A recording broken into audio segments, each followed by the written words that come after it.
the Star Racing team in general, because they're both riders inside the top 13 with Alsa 82. So that is a European Superbike Championship round from Barcelona, and we are now gearing up for the Moto3 Junior World Cup Race 2.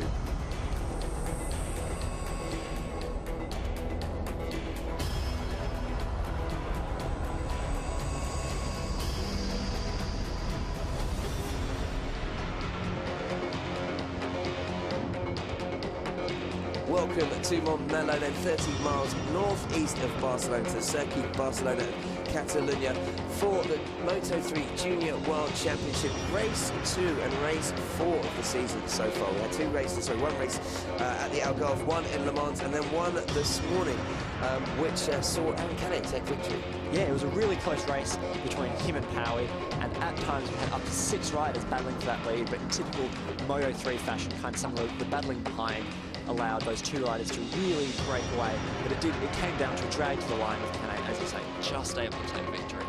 Yeah, he took victory from Powie by, as you mentioned, just 0.083 seconds. Nicola Balega, who had a really disappointing qualifying session, did really well to come back and take third and the final step on the podium ahead of Arenas. Now, just to remind you, the grid has absolutely nothing to do with the results from race 1. And here on screen we can see Juan Mir, he had a really disappointing race 1. A technical fault ended his race before it had pretty much even begun. On just the opening laps, he was forced to pull to the side of the track. Despite, challenging for the victory in terms of times, he will start again from pole position, so hopefully his bike can stay together for this race. Yes, so just to remind you, the grid qualifying positions are sorted out in 2 qualifying sessions on the Saturday. Take the best time. One session was in the morning, slightly cooler conditions, saw most of the record-breaking times. Another rider did improve in the afternoon session, but that man there, Juan Mir, set his best time in the morning on the Mercado Leopard Junior team. And it's the same team, so Danny Kent, who's leading the current Moto3 World Championship standings. Same engineer as well. And the man, I think his name is Mr. Eklund, is a very well-renowned Honda tuner. So he's obviously working his magic and getting Juan Mir's bike to pole position. Let's hope he can finish a race. Yeah, and obviously with the Moto3 World Championship racing just last weekend, they already had some data from Danny Kemp, Efren Vasquez and Hiroki Ono, 3 riders in that team in the World Championship. So that gives him a bit of a step up, able to already work from a pretty decent base setting, you'd assume, and then spend this weekend just tweaking it for his specific riding style. Yeah, Ono obviously in this championship last year as well, racing for that team. And something to mention about Juan Mir, he was actually 2014 runner-up in the Red Bull Rookies and won races in Jerez, Brno and Aragon. He won the first race in the Moto3 Junior World Championship at Portimao, but then had a DNF in Le Mans after, as we said, fighting his way from 27th in the grid in the restarted race. Literally the moment he took the lead, he just touched the curb with the front tyre and went down, which was a royal shame, but served as notice to the potential of this incredibly talented young rider. Yeah, and that's what's good about this Junior World Championship, I should say, is that it does give riders that chance to learn from small mistakes like these, and they are able to develop and grow very quickly because they are competing against the best other riders from throughout the world. It's not just Spanish riders here. Yeah, and as you can see there, Juan Mir, it's all or nothing really, isn't it? First place in the Algarve at Portimao, and then 2 DNFs, 2 crashes, retirement in the first race here in Barcelona, but crashed out in Le Mans from the lead. And yeah, this is the junior, as you say, chance for the junior riders in the Moto3 Junior World Championship to come through and showcase their skills and talent. It's also, as you mentioned earlier on in the show, if you missed that, a real chance for teams to develop bikes because of the amount of miles and kilometres that riders get to put in. 2-day test before the race weekend, plus the development that is allowed completely free over the whole course of the season. Same technical regulations as the Moto3 World Championship, but they have a complete freedom, as we say, to go out and to change the bike. Yeah, so you see a lot of riders testing new parts here, and as you say, they do about 5 times the amount of kilometres throughout the course of a weekend as the guys in the World Championship do. Here's the winner of race 1, Canet, on his Honda with that Australia Galicia junior team. Obviously, in the GP team, they have Fabio Quartararo, who absolutely dominated this championship last year. And right now, based on his performance, look at that, second, first. It looks like Canet is on the way to repeat the French youngster. Yeah, last year, Quartararo took 9 victories and 2 second places. I believe it was Navarro and Herrera who won the other 2 races. It looks like Canet could be doing something similar this year. But as we said, Juan Mir, people very disappointed. It was unfortunate in the first race because he looked like he would be battling for the lead. He's had the pace all around here. And, when you look at his pole time, okay, it was only 700 of a second quicker than Canet, but he's looked quick and he's looked on it. I think the big surprise for me has been Powie in race 1, but also let's touch on the fact, because as we see Kyril Powie there, who will start from the back of the third row, the 16-year-old from Malaysia. 2 podiums so far, 1 in Le Mans, you can see there, and he matched it with second place in the first race. I think the hard thing is going to be poor old Balega, who, having come from 14th on the grid in the first race, has now got to do it all again. Yeah, unfortunately with this 2-race format, for the likes of Balega and Arenas, who unfortunately had crashes in qualifying 1 when the session times were ideal, they have to redo it all again and hope for another good start and really keep pushing. You know, it would obviously be a bit easier if they were able to start on those front 2 rows, but based on their performance, I'm sure that both Balega and Arenas will be right up there. And there's Lorenzo Dalla Porta on the Leclerc's Academy bike, Husqvarna he's riding now, and he did well in the first race, coming 5th just behind his teammate Albert Arenas, the Italian, young Italian I should say. It's kind of impressed actually. I thought he did really well in the first race. Yeah, and it's not just Moto2 and Moto3 riders. Here we have Hiroshi Oyama, obviously replaced Danny Pedrosa at the start of this season. Oyama there helping with the Asia Talent Cup team, you know, giving those young Asian riders some advice, showing on his vast experience. He now works as a Honda development rider, so a lot of track and club. Yeah, he's actually the rider's advisor for the Shell Advance Asia Talent Cup, which serves as kind of the precursor to this, like what Rookies does in Europe for the Asian region. Obviously, riders from Japan and Malaysia, and for 2016 has been opened up to Australia and New Zealand riders as well. In fact, entry, I believe, for the Shell Advance Asia Talent Cup starts on the 1st of July, so you can find out more by just searching for the Shell Advance Asia Talent Cup on Google. Davide Pizzole then in 5th. Yep, and he managed to finish 8th in race 1, as we can see there. He's been steadily improving his positions, 20th, 13th, and now 8th, and he'll be really looking for that top 5. He was just off the back of that group fighting for the victory, so hopefully he can make 1 or 2 more steps, you know, follow some of the guys with a bit more experience and really learn a thing or 2. And teammates, obviously, with Dalla Porta, so it helps having them starting 4th and 5th on the grid, respectively, because maybe they can, you know, help each other out during the early stages. German Messia then on the junior team, Australia Glitzier 0-0, second bike, teammates with Canet and Sonny Amara down there. Just so young, isn't he, German? Yeah, he is one of the youngest riders on the grid, but, you know, you'd think that he's even younger than that. He's very, very small, which was very helpful down the long, over 1K long straight here. Clearly he'll be able to get some really top high speeds, able to tuck in and, you know, not having much weight on that bike to carry. Just 14 years of age there, Jaume Garcia from Valencia in Spain. And as you can see him here crashing out on the last, pretty well, second to last corner there, isn't it? Turn 12 in the last race. Absolutely devastated. So he's picked himself up, he's dusted himself down. He's probably got a few nice scratches on his levers. There we go, perfect timing. And he's ready for race 2. And, you know, he looks relaxed, doesn't he? For a 14-year-old who's just crashed out, it's good work to get yourself back together in time. Yeah, certainly. While it might be bad news to have 2 races for the likes of Balega who have to fight through, it's really good news for the likes of Masia, who are able to have a go again, you know, improve 1 or 2 things between the races and try and improve on those 1 or 2 little mistakes that he made and hopefully finish the race this time.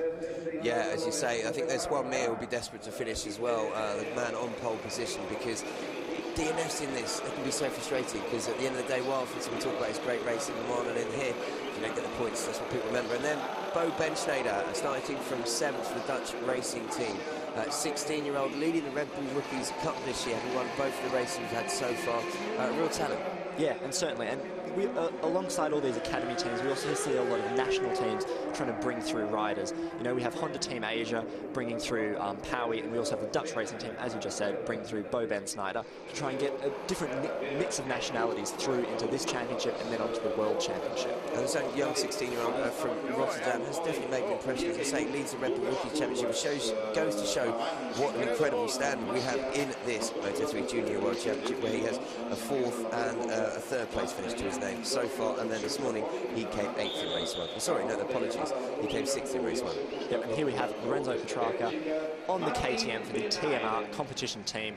He had a strong race before and will be looking to continue to improve. Okay, and then we should have in 9th position is Adam Norridin on the leading Asia Talent Team bike. Now, we talked about this earlier. There are 3 Asia Talent Team riders. You have Adam Norridin, who's 17, from Malaysia. You have the Japanese rider Kaito Toba, who's the youngest, who's 15, and then Yuta Date, who is a 16-year-old Japanese rider. Now, Toba won the Shell Advance Asia Talent Cup last year, while Date was a runner-up, and this man, Adam Norridin, well, he's not had the best start to the season. The DNF in Portimao, 16th last time out, but and then crashed in the race one here.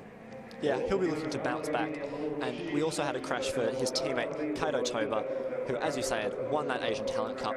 So far it's been Yuta Date who has really been impressing. Date managed to finish in 11th, just outside the top 10 in that race one. Yeah, Kaito Toba, I think an overall pace, do you know what I mean? You might say he looks the quickest of the 3. I'm not sure because they're so closely and they work very hard together in qualifying and practice. But there isn't so much talent coming through for that reason. There is young Kaito Toba, age 15. Very professional as well, the Asian Talent Team, as you say, running association with the, well, it's the Shell Advance Asian Talent Team that have come over here, and 3 very focused, dedicated riders who are so determined to do well. And we've had to up their game, really, I suppose, coming to the competitive nature of the Junior World Championship. Yep, and here just one more run through the grid. Juan Mir on pole, as we said, Aaron Canet, winner of race 1 ahead of Khairul Pawi, the Malaysian rider. Bit of a surprise for everyone, to be honest. Yeah, and Dalla Porta there heading to second row with his compatriot Pizzoli and Jaume Macia hoping to finish at the back of row 2. Bo Benschneider heads row 3 with Lorenzo Petrarca and Adam Norridin, who mentioned earlier, the leading rider in the Asian Talent Team. Yeah, and those front 3 rows really show the nice mixed nationalities we have. Then Kaito Toba ahead of Senna Yamada, Martin Van Haren on the KRP bike, ahead of Aaron Polanco, Nicolo Balega, David Sanchez, Gerard Riou, Yuta Date, and Albert Arenas. Yeah, and Stefano Valtellini will head up row 7 with Raul Fernandez and Alex Vieux. Maximilian Kempler, the German, will head up row 8 in 22nd place. Enzo Balloon, this is his first race weekend, isn't it, of the championship, in 23rd. Arbolino 24th. You have Van Leeuwen, Carpi, and Lawson Waters, the Australian, making up row 9. Yep, Arbolino looking to avoid his ride to a penalty. Loris Creason in 28th, ahead of teammate Simon Daniello, Patrick Pukinen, and Juan Nunez bringing up the rear in 31st spot. Young 14-year-old Patrick Pukinen just turned 14, so just became old enough for another Red Bull Rookies rider. Postman Pat, his team, and his affectionate nickname is I've been reliably informed. So as riders set up on their warm-up lap, one of them's just gone off like a fly. Everyone else is a bit more relaxed. He's like, right, it's the race. No, it's just a warm-up lap, fella. Calm down. So they'll head out and they'll be doing a quick lap of the 4.7 kilometre circuit. Let's just actually talk about the track quickly. Just say 13 corners, 5 left, 8 right, but the 2, I suppose, especially one specific left-hander, the 2 main ones at 5 and 10. Turn 10 sees so much drama, shall we say. We've already seen a number of crashes here. We saw 16 crashes just that one corner over the Grand Prix weekend. And I think it's just due to the really kind of like abrasive nature of the asphalt of this track and the high-speed nature of the corners. Yeah, it's a combination of things, really. I mean, turn 10 is really hard braking, so some riders get a bit over-ambitious with their braking occasionally, mess themselves up. And as we saw with Marc Marquez in the MotoGP race, maybe there's a bit of a bump there. Aaron Canet having a bit of a groove on his bike. Yeah, relaxing. Shaking it out just before he gets the track. His fans there, clearly happy to see him, hoping for a repeat of race 1 as they fill the stands. We saw in race 1 also that Canet really likes to stay at the back of this warm-up lap, really take his time to take in the scenes. He's going to get knocked into the safety car if he's not careful. He really does, doesn't he? I think it's just like he likes the view as he cruises around the back. It may be a tactic, as you mentioned, about tyres, you know, cooling down on the grid, but surely if he's going at that pace, he's not getting any heat into his tyres anyway. But yeah, just to recap, obviously Moto3 Junior World Championship. This is, as we mentioned, race 4 so far of the season, after we had 1 in the Algarve Portimao, 1 in Mons, and 1 this morning. Our current leader of the championship is Aaron Canet, who, well, he's looked in pretty good form in race 1 here, and he's going to be a hard man to beat. Yeah, I mean, Juan Mir is still a bit of an unknown because he unfortunately had that mechanical, so maybe he can challenge, but it did certainly look like Canet and Pawi were pretty clear at the front. As we mentioned, that kind of group of pursuing riders. At times they made some inroads, but those 2 really looked comfortable at the front, so I wouldn't be surprised if we see a repeat of those same sort of 5 or 6 riders at the front, maybe with Mir thrown in there now that he's hopefully Yeah, and we mentioned earlier, riders like Nicola Balega, who fought through from 14th the grid in race 1 to take the final step on the podium, will have to do it all again. But at least he knows what's in front of him this time, do you know what I mean? He knows what it involves, and he knows that he can, and he has got the pace to get on the podium. So riders assembling up on the grid as they come round on this warm-up lap. Selling Yamada there as well. Great race for him in race 1 until unceremonious end, unfortunately. Exactly. But he had been up there fighting for the lead. The experienced Japanese rider, the oldest rider in the class. Despite him being the oldest, he's still only just 21 years old, which shows that, you know, all these kids are coming through, and they are just kids. Yeah, it's a big thing to say that when 21 is the oldest rider. Obviously, you have to be under 23 years of age to take part in this class, and it is mostly these young kids getting in here, spend 1 or 2 seasons in here, learning the ropes, and hopefully step up to the World Championship stage. You know, with the likes of Mert, teams set up these junior teams to allow teams to transition directly through, and even sometimes teams will start here and transition up. And as I say, this whole championship has been set up to make that transition as easy as possible. Same technical regulations, same tyres. Dunlop are the tyre supplier for Moto3 and Moto2 in the FIM CEV Repsol. So there's as little as possible for the rider to have to adapt to when they do make that step up. And as we've talked about in the past champions from CV, Moto3 or 125s, Marquez, Alex Marquez, Fabio Quartararo, Hector Barbara, Alvaro Bautista, Elijah Spargo. The list goes on, so let's just recap quickly. Front row is Juan Mir, Aaron Canet and Kyril Paui. You've got Dalla Porta, Pizzoli and Masia on the second row, and Ben Schneider, Petrarca and Norodin on your third row. And the red flag, well, the man will walk off to the side and the lights will come on to signal that we are ready for race 2 in the Moto3 Junior World Championship here at the Barcelona Catalunya circuit. And it is, look, he's taking his time coming to the grid there. Canet wants to show everyone his bike. Yeah. He really likes delivery, so wants everyone to have a good view of the bike. But Mir from pole position will be determined to get a result, and the lights go on. And they're out for the Moto3 Junior World Championship race 2 here in Barcelona, and it is Canet who gets an absolute storm, and Mir appears to get bogged down off the line. And Canet already gone past Mir, who's on the outside, right hand side, having a great start. A number of riders mixing it up. We've already got Arenas as well, and Dalla Porta getting involved. Yeah, and it's Paui who leads into turn 1, as he just is a bit stronger than Canet on the brake. And 2 of those lead bikes just behind. All the riders managing to get through turn 1 safely this time. So that is, it looks like Paui followed by Canet. And as you say, the Greece riders of Arenas and Dalla Porta. It looks in the mix as well. We have got Mir. He seems to drop back to 5th place already. Yeah, and here we have Canet already back in the lead. Paui setting in just behind. And a really strong start from Dalla Porta, who is just ahead of Masia, with Juan Mir, as you said, back into 5th, so a pretty disappointing start from him, but it looks like he's already starting to make up places as he goes through on the brakes. Ben Schneider already looks like he just actually taking 6th place there, making a move on Pizzoli. So he's making his way through the field after his 8th place finish in the first round. Straight away, as you say, Canet establishing the lead in front, he's got himself settled, he's going to look to try and pull away, but I think he's going to have a chance. Paui in 2nd, and then it is Dalla Porta in 3rd, with, as you mentioned, Masia, Mir, Pizzoli in 4th, 5th and 6th respectively. Balega already coming through the field. He's in 16th, but I think you're going to see him making a bit of a move. Yeah, and the advantage is that Balega has Albert Arenas just ahead of him, so those two will be able to work together to fight through to the front. Already looks like a much bigger group at the front. Hopefully they can keep Canet in their sights, because we don't want him breaking away. We want a nice close race, and it looks like so far that Mir is right up in the front there. Great start for Asian Talent team rider Kaitotoba as well, up into 8th place on the first lap. Yeah, but already we're seeing the top 7 rounded up by Petrarca. It looks like they're starting to make a bit of a gap, but hopefully the likes of Toba can just slip into the slipstream and stick with those guys, as those front 3 also seem to be making a move. But Paui using the slipstream to try and get past Canet. It'll be interesting to see what he can do onto the brakes. So Canet, Paui and Mir, you're 3 at the front, but look, they're 5 wide as they approach turn 1. And is that Dalla Porta into the lead? I believe it is, yeah, all the way down from 4th place into 1st. That's typical Moto3. Mir in 2nd. Canet suddenly finds himself in 3rd place. The wonders of a slingshot from the slipstream, able to go from way back to just late on the brakes, use that extra bit of speed, and really take a tight line through that first section. Wow, this is getting there. A lot of riders. Look at that again, 5 abreast as they turn into the corner here, and it is Dalla Porta just ahead of Mir, with Canet and Masia now challenging his teammate. Yeah, the teammates will have to be careful not to touch each other, because when when it is three riders going for the same bit of tarmac, it can get quite physical. You don't want to, the last person you want to take out is your teammate, that's for sure. Look at Power, he's the one who suffered there, dropped back. It looks like he's dropped all the way back to 6th now behind Ben Schneider. So, yeah, it's all happening at the front here. Typical, well, Moto3 Junior World Championship racing. Lots of elbow bashing going on as these guys are trying to sort themselves out in some sort of order. But Mir settling into a bit of a rhythm at the front here now. Can he control the race? Can he break? Oh, huge moment for Dalla Porta there.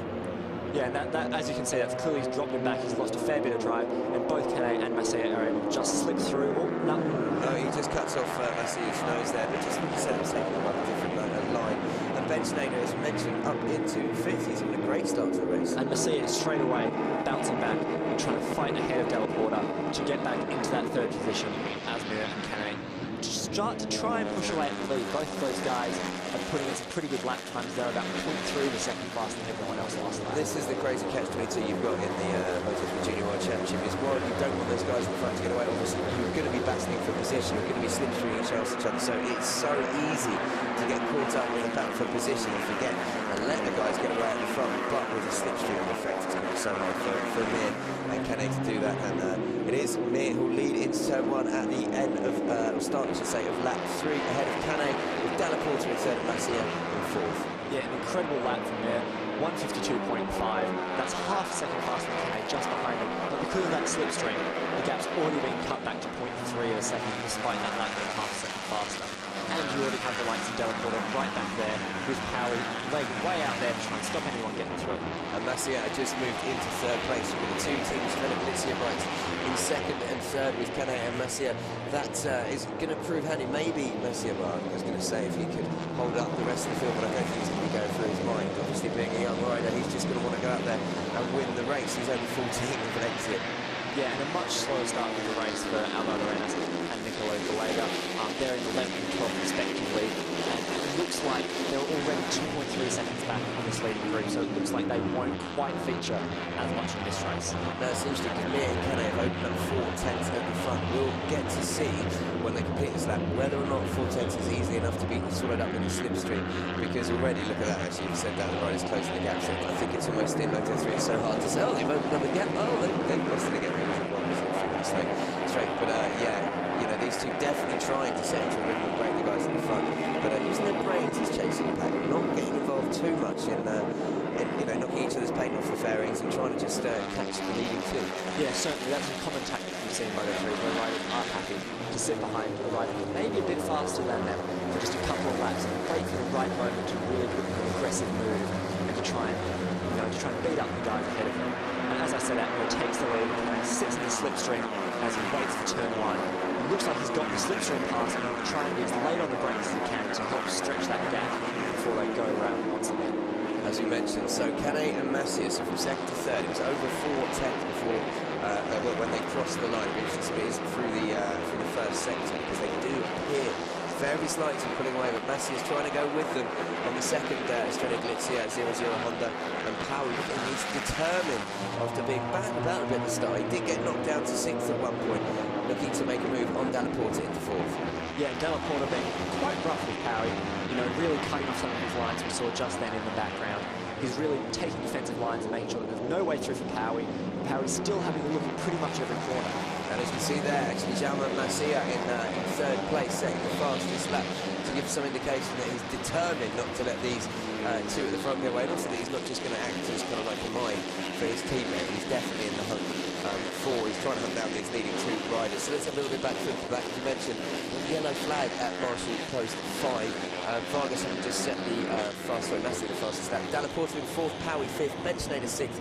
Petrarca 7th, Kaito Toba having a great ride up into 8th, and look who's making his move through the field. Yamada in 9th, but it's Nicola Balega, who's just taken about 3 places in the last lap to move up to 10th and head for Arenas. Yeah, and all of the top 10 or so guys are really setting pretty much the same lap times. They're all in the mid to low 152s, as you say, with Masia setting the fastest lap. So it's all still to play for, and especially if some of those guys behind can just settle into a rhythm and get pulled along by that slipstream train. It'll be interesting to see how it develops. We'll have to see how the Honda of Canet compares to the Honda of Mir down the straight, if Canet has a bit more speed or if Mir's engine is just that little bit quicker. Right there, as you say, just look at him on the straight. Cane trying to take right to the slipstream. Is he gonna? It looks like he's having a look. He's having a look, and look at Powie pulling out, desperate to come into turn one. Can he sneak third? No, but he will slot into fifth position, and it's Dalla Porta in fourth, and Garcia. An impressive ride from Toba continues as the Japanese rider moves up to sixth place, just behind Powie. And Toba that lap actually set that the fastest lap with 1:52.150. Well, Toba really getting to grips with this track. They've done brilliantly. Fastest lap of the race, the young Asian talent team rider. And as we can see, the battle rages on. Toba cutting up the inside in Garcia there. Garcia really lost out, actually. He could have got sent a little bit wide to stand the bike up. And look at that, it's now Powie, Dalla Porta. We've got Mio and Cane out the front, and that is Toba. He's got as far as sixth. He's done brilliantly. Powie running a bit wide on turn roads there as he really tries hard on the brakes. But it looks like that Mio and Cane have started to break away a bit at the front as Powie is putting in some pretty aggressive moves, kind of slowing down that leading group. Yeah, they've got their gap at the front to almost 8/10 of a second, so they might be doing the impossible to make free race and doing what Danny Kent has done and what they did, to be fair, in round one at Portimao, and that is to open up a big lead at the head of the pack from the chasing field, which is what you ideally want to do in Moto3. You can see the Leclerc's Academy bike there of Dalla Porta just ahead of Powie, and Toba in sixth place. Toba, in fact, he's closing on Powie and looking like he's looking to try and sneak fifth position, so fifth position. Yeah, and for guys like Powie and Toba who don't have too much experience, even just being at the front will teach them a lot. They're able to see these guys who've been in this championship for 1 or 2 years, and they've done a lot of Red Bull rookies and have a lot of racecraft. They'll be able to see and learn how they ride, when they wait, when they go, to try and push the lead. Toba there taking a really tighter exit onto turn 13, which will probably cost him down the straight as Garcia slips past him. That's exactly that. He didn't get to carry the speed onto the straight that he would have liked. Garcia slipped past him, but then the benefits of slipstream mean that he's kind of come back again, and that's Mir leading then into turn one as they start lap 6 of 16 in the Moto3 Junior World Championship. Powie just slipped up into third place there with ease, didn't he? Yeah, that battle for third with those 6 riders is starting to get very aggressive. They're putting through some pretty strong moves on each other. Although Powie looks to have made a bit of a break.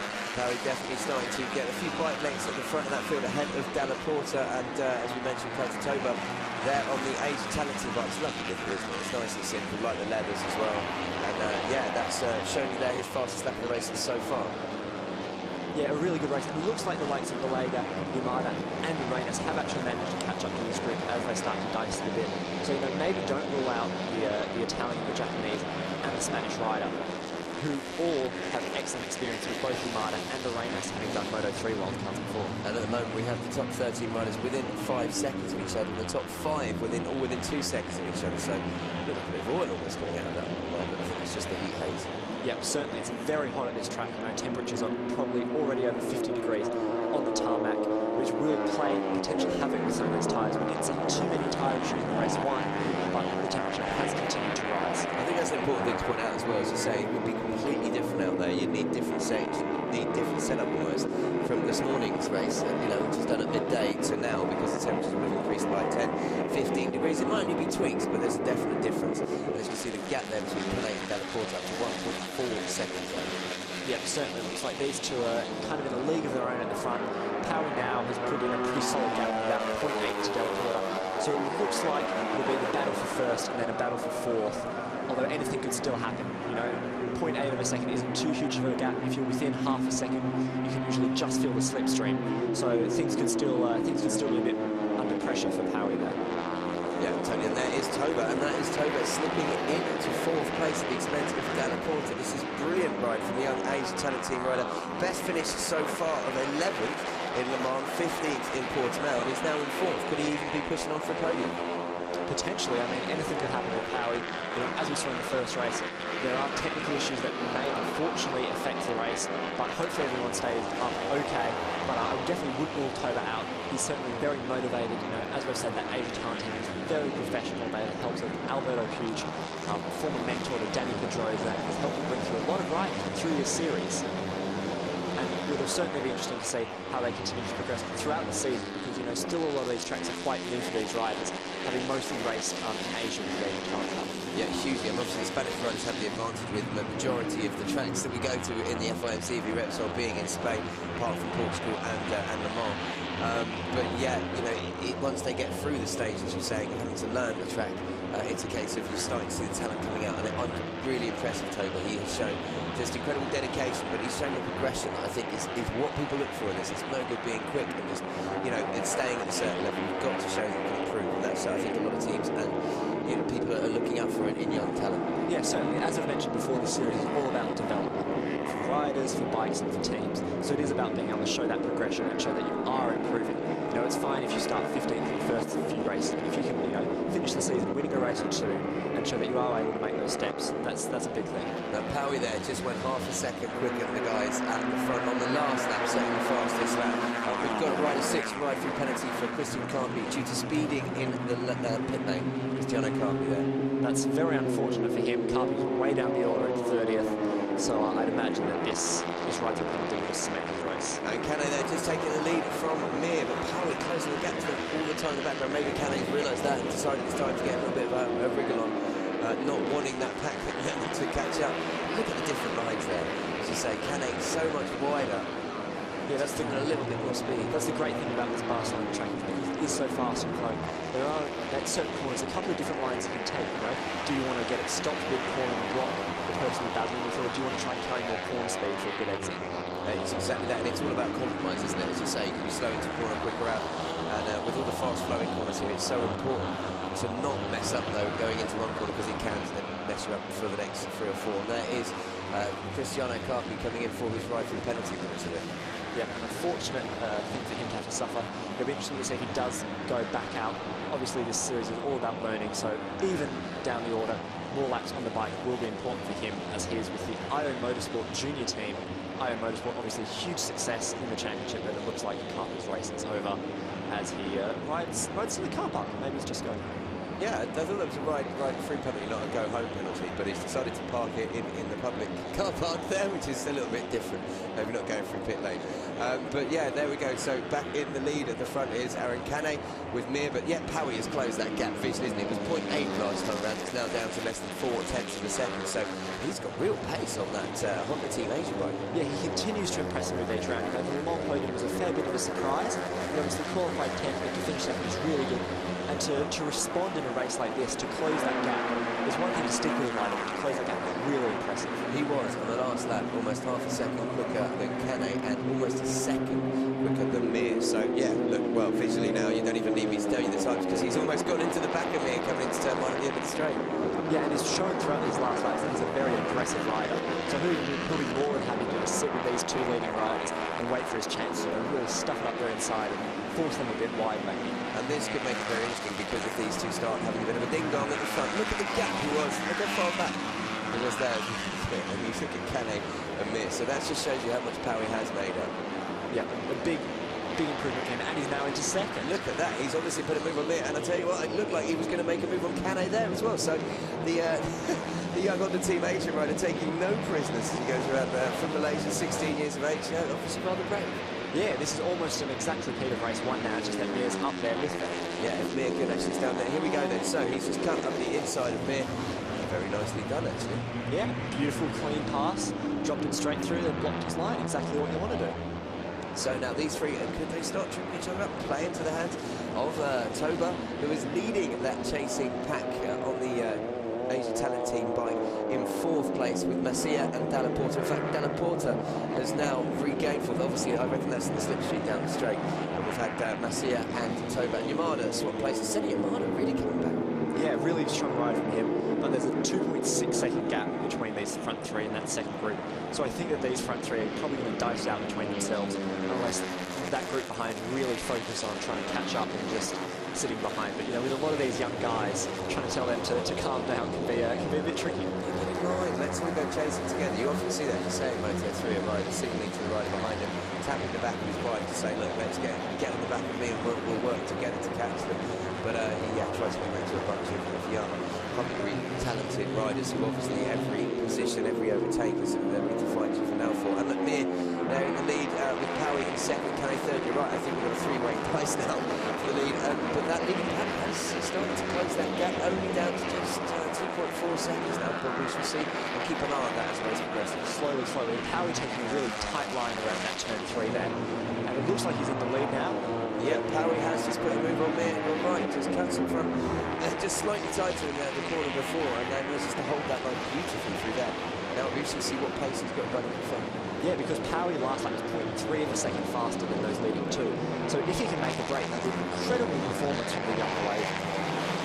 And he does, but look at that already, he's over that bike length, and he might just be on the acceleration coming out that corner, but I'm really impressed with Powie. He's just looked really considered, he's not tried to be a bit too aggressive, he's just taken his opportunities, he's got into the lead, and now I think he'll just go about riding his times without even worrying about the guys behind him. Yeah, and Powie wasn't really one of the people that we thought coming into the season would be up there. You know, the likes of Delega and Albert Arantes have a lot more experience in this championship and a bit older than we thought would be fighting for the championship with the likes of Canet. But, you know, hats off to Powie for absolutely coming in and, you know, making a few people take notice. Delaporte definitely leading that chasing pack onto the tail of this now. That gap just down to just slightly over 2 seconds. It was 2.5 seconds a couple of laps ago. So they're definitely closing, and it could become interesting. These guys start to strip each other up in front, but we just have to wait and see. Ben Schneider again now looking really strong, doesn't he? He's running in 6th, 7th place, and do we think he'll be in the mix again when it comes to the end of the race? We're only on. Just come across the complete lap 10 of 16. Yeah, and certainly, you know, as we've said, Ben Snyder's competing in the Red Bull Rookies. That was a very aggressive championship with everyone on the exact same bike. So Ben Snyder will not be one who's afraid to stick out the elbows into the last corner and see what he can do, try and make something happen to make a good name for himself. Actually, you know, Messi was trying to signal to the guys to get behind him and follow him there on the straight, but which was probably the worst thing he could have done. They got swallowed up by about 6 riders. Yeah, guys, just come behind me. I don't know. They've all taken into turn 1. And there's some change there, but it is, as you say, in front of Powie, Nick, Canet, those front 3, and as Canet just retaking the lead. Yeah, a really good battle emerging between these front 3, some really clean passing, and all of this is teaching those 3 racecraft. They'll be hugely valuable as they continue on their careers. But what's really interesting in this race compared to, say, in race 1, for instance, where there were different groups happening throughout the field, but, you know, you had the guys set back, say, I think the 7th place person was almost 15 seconds behind the race winner. So far, we've got the top 13 within 5 seconds of Canet, with Martin Van Haar in 13th place there, just 5.1 seconds back from the leader. So a lot closer in race 2, just goes to show how much these guys have learned from race 1 and the experience. Yeah, and that's the good thing about having 2 races is you are able to make tweaks, and if you find that the front end's a bit too soft in race 1, you can change that. You have a second chance when it is this 2-race format to change that, which is good for a lot of riders. So the Delaporte there in 4th, Kaitatoba in a very strong 5th position. He's sandwiching really those 2 Leglise Academy bikes with Alberto Reynolds now having recovered to 6th and actually got ahead of Ben Schneider. Yeah, and it's an excellent mix of nationalities at the front. We have a Spanish rider leading from a Malaysian rider, from another Spanish rider, from an Italian rider. So a really nice mix of nationalities in this Junior World Championship there. Yeah, and it's interesting, this battle for 4th. Look at that. 6 riders, it's just wheel to wheel, and it really could be as you come down the straight. I'm not going to predict who's going to be going into turn 1 first out of those 6, but it's interesting at the front as well as Mir pulls out the slipstream. Powie takes the lead, but how long? Well, about that long, because Mir slots into first position as they got the bike into turn 1 and then flick it left for turn 2, and behind him, well, that's anybody guessing who's come out on top in the battle for 4th. Yeah, certainly with a track like this, with such a long straight and a fast-flowing corner on that long straight, you generally don't want to be leading if you're in a big group like this, because you will just have at least 2 or 3 riders, if not 6 riders, just absolutely blast past you thanks to that slipstream. And talking of blasting past, that's Masia into 4th. I was just about to say how Toba benefited from the slipstream in the States, moving to 4th, as you mentioned earlier. Toba on his course and riders around, but you know, probably you've got along with Masia, there's not any way of shooting that, so it would be a maximum advantage on the straight with the slipstream. But down to 5th, but Masia again trying to hunt down these front 3, but these 2 just looking so good. These 3, I should say, looking so good. Mir and Canet there, Powie dropping back a little bit. Yeah, but still sticking with them, and these 3 guys in the front, 2 seconds clear of a pursuing pack. So right now they're looking pretty comfortable, you know, barring any problems or anything, it's all looking good. You saw there Belega really raise up and slam down into the seat. Belega's one of the bigger riders, so he really has to focus on his tuck. You know, you compare him to Ben Schneider there as they go through that corner. Balega much physically bigger, so he really has to work that one extra bit hard. He has to move around a lot more on the bike as well, because it's another thing when you are taller, weight distribution plays a huge part of the bike. It's not just about where your centre of gravity is and everything else moving lean off the bike. It does give you an advantage in some ways. You can stand the bike more upward because you can get more weight over to the side, therefore you don't have to lean the bike as much in some corners. But obviously the big disadvantage with these bikes as well, without the 250 brake horsepower, so the MotoGP bike is acceleration if you're heavier and bigger like that. So that to suffer as well. Yeah, so it's all about corner speed. As you mentioned earlier, with this series being focused on development, we have KTM. There's a lot of official KTM mechanics in the pits of Balega as they go 3 abreast into turn 1, and it looks like Arenas, taking the advantage of the battle for 4th over Toba. So Toba dropping down to 5th there as Reigns moves through into 4th. Yeah, so that battle rages on, and as you've said, it's anyone's guess who's going to be there, but it looks like that Powie may be dropping off a bit. It looks like it will be potentially another Spaniard on forward. That is Arenas, Toba, Dalla Porta, then you've got Garcia, Sonada. I mean, you've got teammates there. You've got the 2 Leglise Academy bikes, you've got the 2 Estrella Galizia bikes, you've got Balega now. Look at him coming up the inside there on the Sky VR 46 KTM. So huge battle for 4th place, and not managing to break away. As you say, a group of 8 riders there, 9 riders, all joined together, which is brilliant to see. Yeah, and while Toba's away fighting at the front, it's also a pretty strong performance from his teammates Noureddin and Date, down in 18th and 19th respectively. Some really solid results from them as they continue to learn these new bikes, and that will not be their best results, but it's matching their previous results as they continue to learn the championship and adjust from racing over mostly Asia. Yeah, and another good ride there from Van Harmon as he is currently in 13th place, which would equal his best finish. He got 13th, so it would be better to get 11th he got in Portimao, so it wouldn't equal his best finish, what we say, at 14th in Le Mans, but good consistency from him there. Mark, you'll be proud and pleased because I know he was struggling with whips, same temperature roads. Yeah, and in 11th we have Valtellini with the 658 Squadron Corsa. He had a very difficult race, crashing out of the first race. So it's good to see that he's back there. That team run by Paolo Simoncelli, father of the late Marco Simoncelli, and Paolo really hands-on with the riders, and now Paolo's helping riders get their leathers off and really, trying to bring through some more Italian talent. Yeah, and it's his dream, obviously, to take that team up to the World Championship. As we come down, we're completed lap 30, that is me and he's from Canet and Powie. Look at that, Dalla Porta from Toba with Masia and Ramada, and then, wow, look at the way in which Arenas just cut through. That was incredible. And riders really using every inch of track there. We saw, I think, with Arenas almost run outside the rumble strips as they were breaking down into turn 1. And, with his huge gang of riders, I think it's about starting getting physical, and people better start sharpening the elbows a bit. Yeah, Masia running out on the AstroTurf there, luckily nice and dry. And Toba just can't get too sucked in the battle hits. He's doing so well circulating in 6th at the moment. But it is, as you can see there, Dalla Porta who leads his chasing group ahead of Masia and Toba. The battle for 4th as they hunt down the lead through Mir, still leading from Canet and Powie in the front. Yeah, and this will be a really good result for a lot of those riders in there. And we've also seen the likes of Balega now finally join up in the fight for that group, so maybe we can see Balega get up into the top 5. It looks like a repeat podium is pretty much off the cards for him. Yeah, and as you mentioned, we've got Petrarca and Valtellini both involved in this battle as well, so things getting exciting in the battle for 4th with just 3 laps to go here in the Moto3 Junior World Championship at the circuit Barcelona, Catalunya. Yeah, meanwhile, it looks like those front 3 riders have sort of settled into a rhythm and are probably going to, wait for the last lap. It looks like that Mir's been leading for Fed and Canet just behind.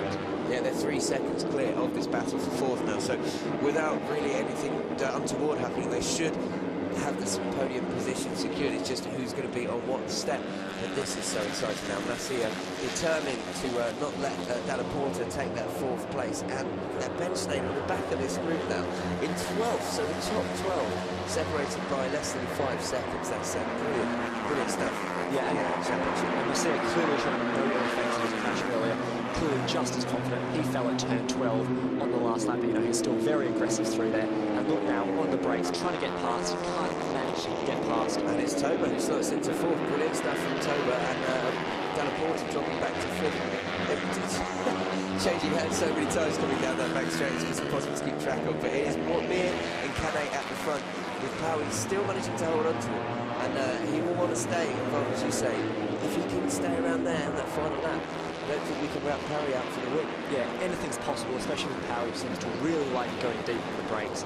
So he could easily, just wait till about turn 5 and turn 10. It seems to be his favourite overtaking spot, and just, leave late on the brakes, stop at mid-corner, and force the other two to sit up.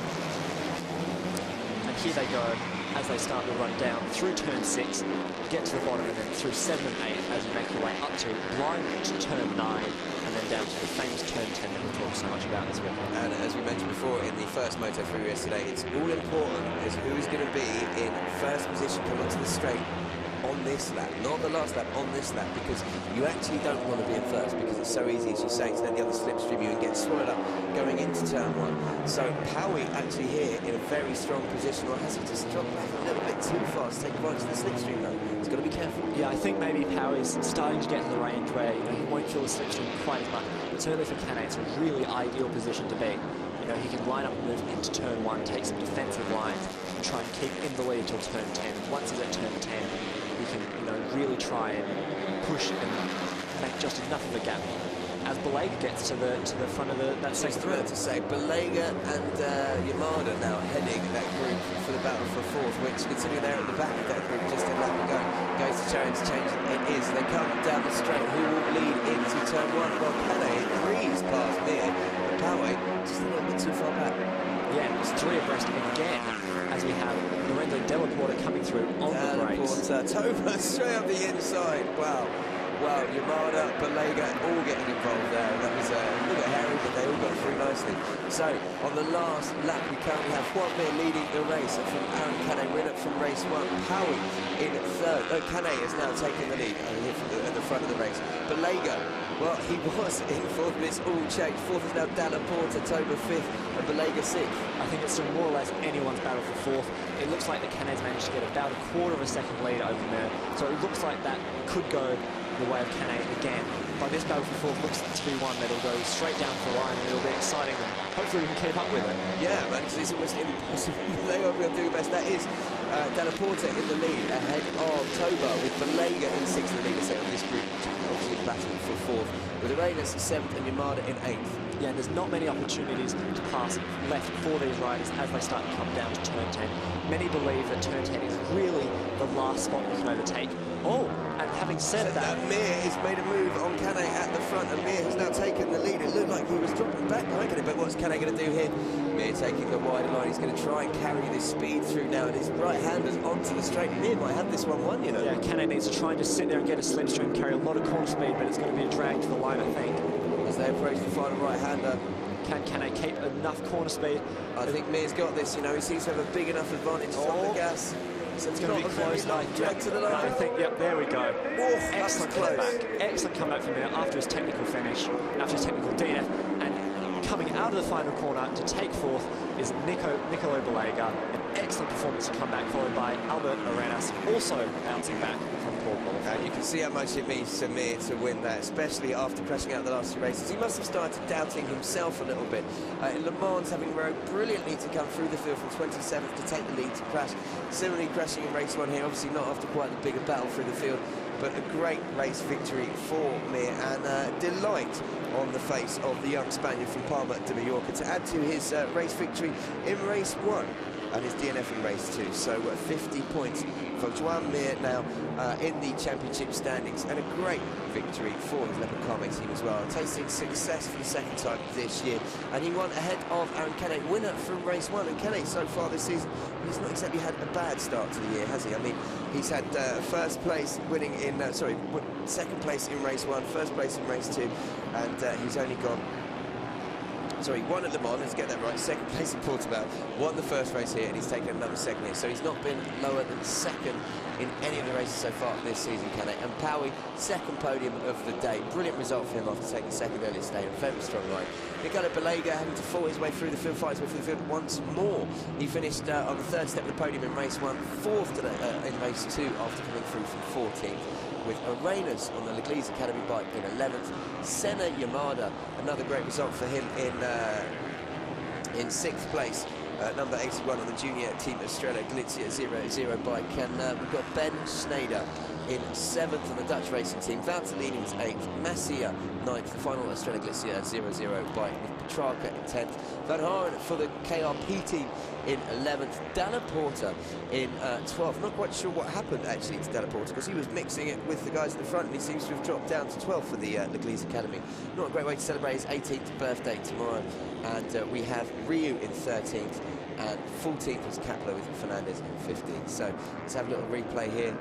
Mir, look at the line he took there on Canet. Unbelievable, went incredibly wide, but knew he would carry the speed through the corner. Brilliant overtake. Canet had no response, was being overly defensive if anything, and lost too much corner speed. So Mir taking the victory. Harry's made his way down to Parc Fermé. He'll be chatting to the young Sparrow very, very shortly. And I think almost, I suppose, a slight feeling of redemption for Mir, as I say, after 2 DNFs. Whoa!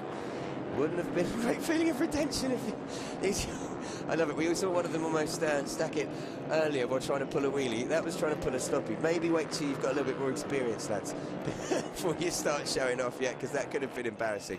But congratulations to Mir, and let's get confirmation of his race win on the Leopard Kome Honda. Brilliant work for him in first place, just 0.071 seconds ahead of the winner from this morning, Aaron Canet. Kyril Powie, second podium of the day as he finished in third. Nicola Pelego, as I said, great ride through from 14th on the grid, finished just 7.5 seconds behind Mir. Arenas in 5th, Mahasvana, Seni Amada in 6th, Bo Ben Schneider 7th, Stefano Valtellini in 8th.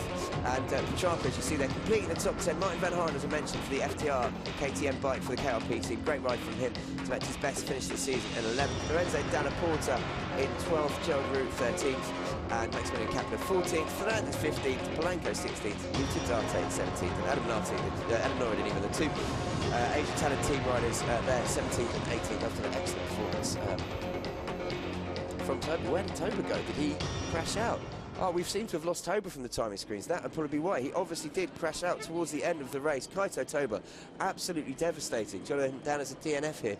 He was on course to finish, obviously 4th or 5th. So we'll try and see if we can get a replay and find out what happened there. But it's almost time to cross over to Harry to chat to Juan Mir to get his reaction after his race win in race 2 of the Moto3 Junior World Championship. We'll also find out exactly what that does to the World Championships. That's the World Championship, the Junior World Championship Moto3 standings for the title. Hopes of Mir and Canet should still be leading in those championship standings. But Harry is down in Parc Fermé, and he should be ready to chat to Juan Mir. Excellent comeback after a disappointing race 1. Were there any tactics on that final lap, or was it just full gas? Yes, in the last lap I know that I have a little strategy, and I will do it, and I do it. No, I'm very happy of this victory, because after before the first race, I'm not so happy. The bike broke, but I want to thank to my team all the work done. I'm very happy with him, and tomorrow we will go to Aragon for the test, and in Aragon full gas again. I'm very happy. And in Spanish? Bueno, ha sido una carrera muy cansada, la verdad. He intentado tirar lo máximo que he podido, pero he visto que no me podía escapar. Una primera posición está muy bien, me voy con un muy buen sabor de boca respecto a esta mañana. Y bueno, pues ahora mañana los test de Aragón y a dar el máximo otra vez en Aragón. Y quiero dar las gracias al equipo por el trabajo que han hecho, que aunque haya roto la moto en la primera carrera, han hecho un trabajo excelente. Ya está. So Joan Mir there from Palma de Mallorca, which is still part of Catalonia. So local boy really in front of his, I suppose we could say, his home Grand Prix, his home fans, starting from pole, taking the race win ahead of Aaron Canet and Kyril Powie.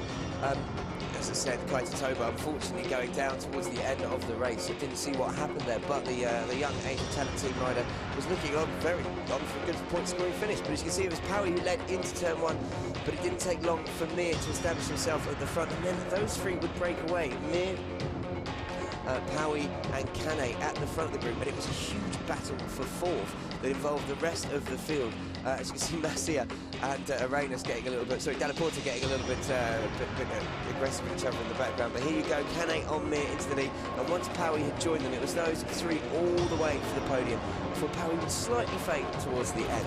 But Juan Mir, after crashing out of race 1, will be absolutely delighted to take the victory in race 2.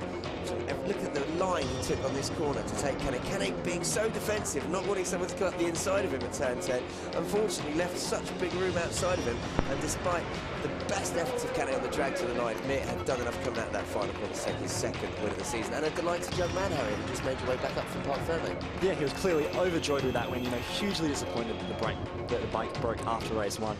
Canet also pretty happy continuing his series of 1-2 finishes, so he, you know, continues to put some good points towards that championship. So both riders really happy, and Powie happy to also continue his run of form. Yeah, I mean, that's, what is that, 3 podiums in a row, is it, for Powie? Yep. No, yeah, it's 3 in a row. He finished, as you say, he finished second last time out in Le Mans, plus second this morning and third, so what a way to get your season back on track after what could only be really disappointing, I suppose, in hindsight, is disappointing 9th in Portimao. So, yeah, brilliant work from Powie, Mir and Canet on the podium there.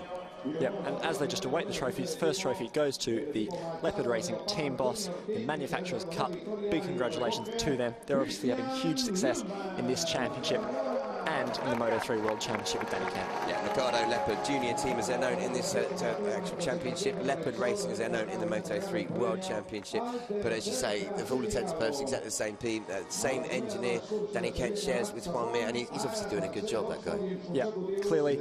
And Powie, another podium for the Malaysian youngster. A really good start, and I'm sure that he'll be in the books for a lot of the Moto3 teams for next year. You know, certainly it's good to have a different mix of nationalities on the world stage, and he's, you know, showing that he's quick. Yeah, there's so many talented young Malaysian and Asian riders coming through, and that Honda Team Asia, like the Asian talent team there to help promote them. And Aaron Canet as well, what a season for him. I mean, he has either won or come second so far, so you can't exactly say that he's out of the running for the championship.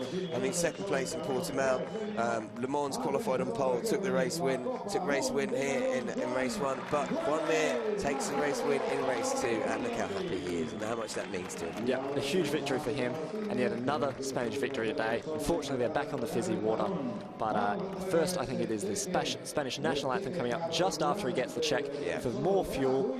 It's almost lucky that Canet didn't win. What are you going to do with that much fuel? Yeah, there'd be too much. You could just bathe in it. That wouldn't work. It's not good for your skin. No, honestly, as you can see that, it means a lot. It's one of the deals, and we're going to get the Spanish national anthem again. In fact, it'll be the 4th time today. We've only heard the Spanish national anthem ring out, haven't we? Yep, a good day for the first round at home.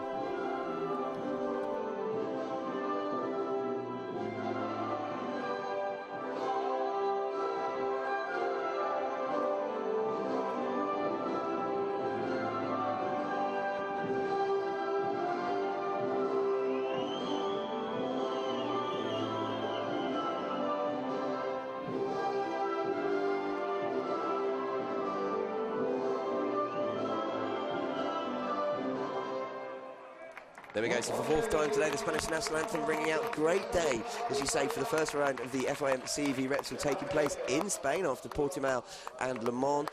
Here at the Circuit Barcelona, Catalonia, as we've had 4 Spanish winners, as the young lads shake up the fizzy water to celebrate their race and probably actually just rehydrate a little bit after that race. Yeah, I think you thought it was champagne. Oh, I'll have a drink. Oh, it's just water. It might be lemonade, you know. Yeah, hopefully for the team boss, they have a bottle of Cava hidden in the back of the van to have a bit of a celebrate after. But obviously, since everyone here is under 18, got to unfortunately stick to the fizzy water.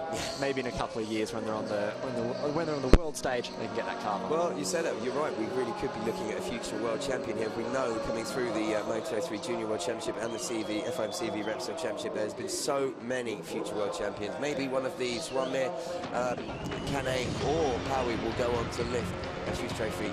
Who knows? But that's confirmation of the championship standings, and it's Aaron Canet who retains his lead by 27 points from Kirill Powie, and you've got Nicola Balega, despite he's 4th in that last race, took 3rd in race 1. He maintains 3rd in the championship. Juan Mir then, he is 4th with his 2 race wins, giving him his 50 points.